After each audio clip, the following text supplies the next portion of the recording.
dreams, they just slowly talk themselves out to them. In my last video, I talked about why I stopped posting and why I'm starting again. And in this week's video, I want to talk about something more specific. Why I want to start talking to people about ambition in the first place. Because ambition is a strange word. Depending on who you ask, it either means something inspiring or something selfish. And some people see ambition as brave and courageous, and other people see it as greed, ego, or never being satisfied with what you already have. And I think that tension around ambition is really interesting, because most people who are ambitious are not trying to be famous or rich, they're just trying to build a life that feels more like their own. And when I say people, I mean two different groups. Entrepreneurs who are trying to build something of their own, and ordinary people I meet in the real world who are quietly trying to build a better life for themselves. Because ambition has been a quiet obsession of mine for most of my adult life, and the more I've thought about it over the years, the more I've realised that the way we talk about ambition online just does not reflect real life at all.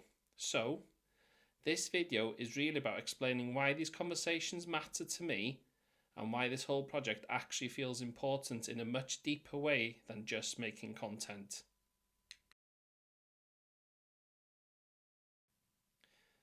I think ambition has been running quietly in the background of my life for as long as I can remember. I've never really been comfortable just staying where I am, not in a dramatic way, and not because I always want more money or more success, but because I have always had this underlying feeling that the life I'm living right now probably is not the full version of what my life could be. I have reinvented myself a few times now. I trained as a chef in my younger years. I then moved into teaching. I then moved into consultancy. And now I'm here, trying to build something more creative and meaningful again.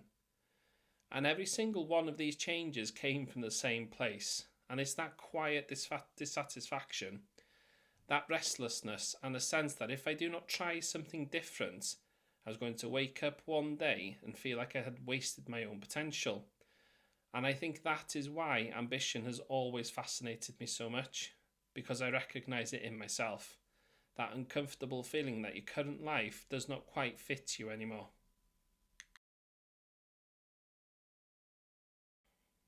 One of the main reasons I want to interview entrepreneurs is because I've always been fascinated by people who decide to try and build something of their own. And when I say entrepreneurs, I do not just mean people who are already successful or well known. I mean anyone who has made a conscious decision to step off the same path and try to create something for themselves.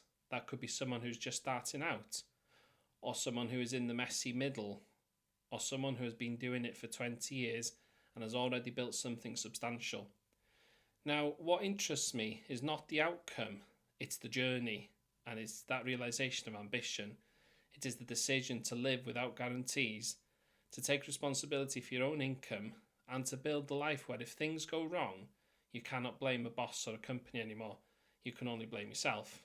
And that sounds empowering, but it's also terrifying, because entrepreneurship is not just freedom. It is pressure, it is loneliness, it is constant low-level anxiety about money, relevance, and whether you're quietly failing or falling behind. And here is something people do not really like admitting. A lot of entrepreneurs are not driven by passion at all.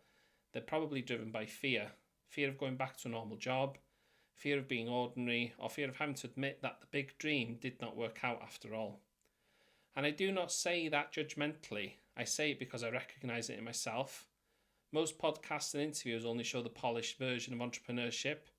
They show the confident version, the version where everything looks inevitable in hindsight, and they do not show the nights where people lie awake thinking, what if I've made a massive mistake?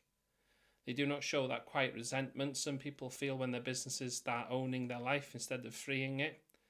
And to me, that hidden emotional side of entrepreneurship is just as important as the strategies, the tactics, or the success stories. Because that is what ambition actually looks like in real life and in practice. So, I want to talk to entrepreneurs at all stages of their journey. Not just about what they have built, but about what it has cost them. And what it's taught them as well. And whether, in their darkest moments, they have ever secretly wondered if a normal life might have been easier.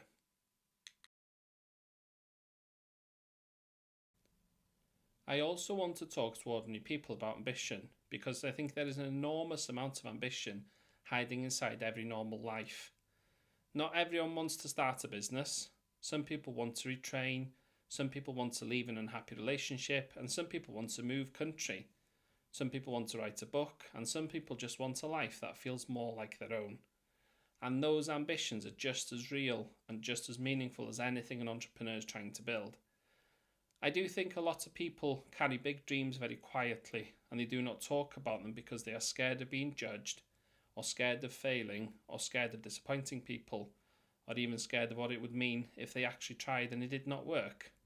And I think those quiet ambitions are some of the most interesting ones of all.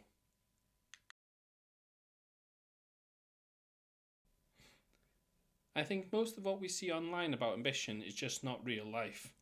It's hustle culture, fake timelines, survivorship bias, and people really only showing the wins and pretending the losses never happened. It creates this completely unrealistic picture of how change actually works.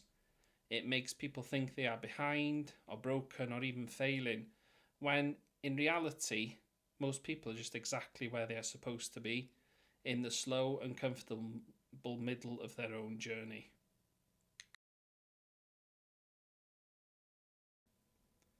Now, there is another uncomfortable truth about ambition that people don't really like talking about. Ambition does not automatically make you a good person. It does not make you wiser. It does not make you more enlightened. It does not even make you more interesting.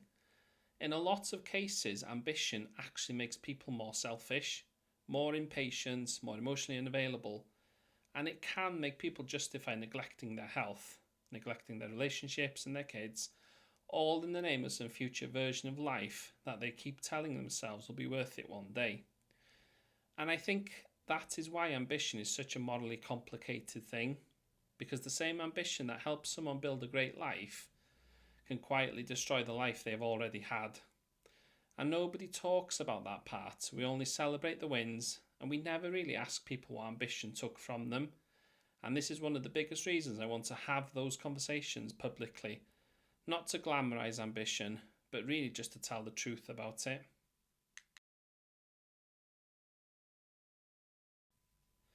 I do not have answers about ambition. I'm not an expert, I'm not a guru, and I'm not pretending I have it all figured out. This channel is not me teaching ambition.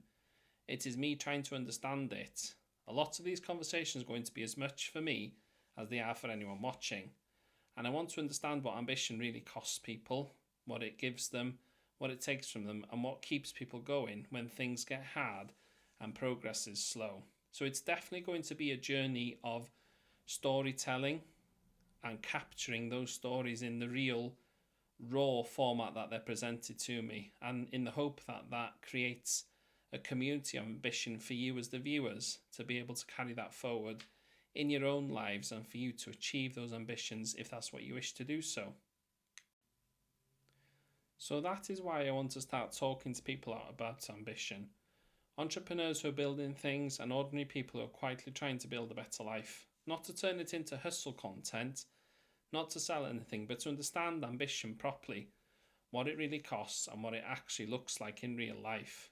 In the next video, I want to talk about my own relationship with ambition, what it has given me, what it has cost me, and why I'm still chasing it at this stage of my life. So, if you like this video, consider subscribing to the channel and liking the video, and if you feel comfortable, leave a comment below about your own ambition or something you're quietly trying to work towards in your life. I would genuinely love to read them, and I'll see you all in the next one.